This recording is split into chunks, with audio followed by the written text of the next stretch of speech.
Hello, my name is Antonin Poncik, and today I'm gonna share with you a little research about Dermo-Optics with cooperation of Dr. Bernard Grad from McGill University in Montreal in using the Fibonacci and Lucas number.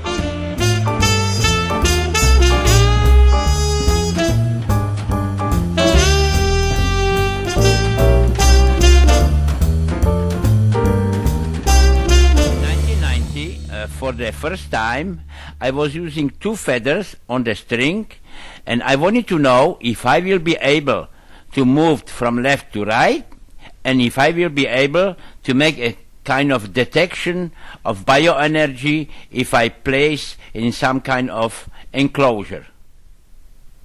So as a design, I use a pyramid. But in my surprise, I couldn't obtain ideal condition.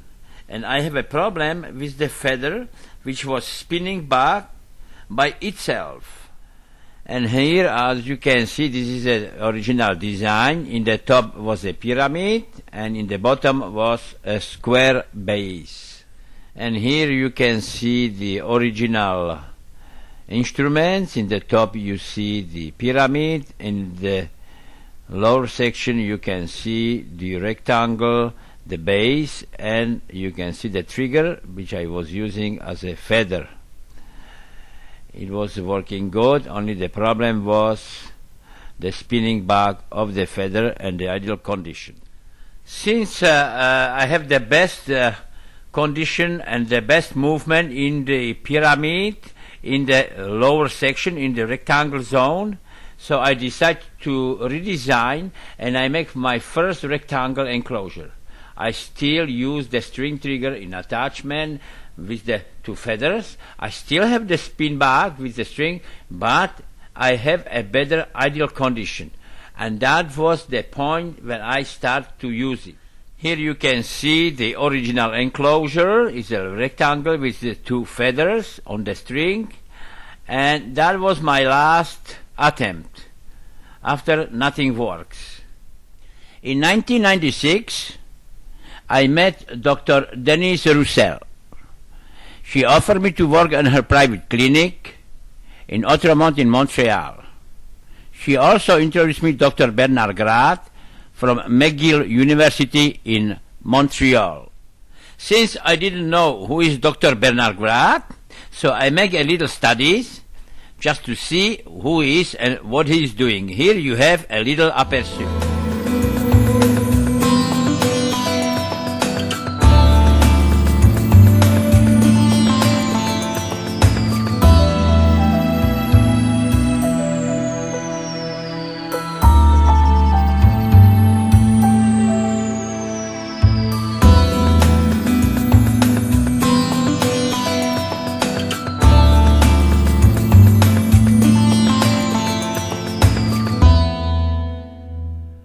In 1950, Dr. Bernard Grad and Dr. William Reich were working together, and they were study and make research on orgone energy. My problem was always with the feathers and the string. It was always turning on his own. Dr. Bernard Grad, he told me about Lord Dowling. Told me about him. He was a pilot in Second World War, and he make a cylinder which he put on the needle, and when he put around the hands, the cylinder will start to turn. I had a problem with the cylinder. It was too heavy for me. When I put the hands around the cylinder, it was not working.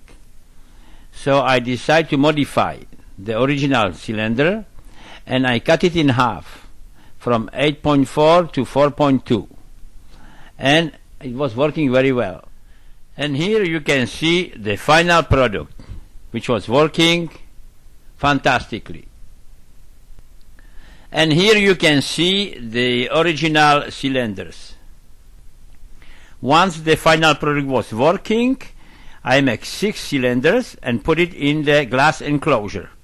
And Dr. Grad, he always come by me and test it, and it was working very well. End of part 1.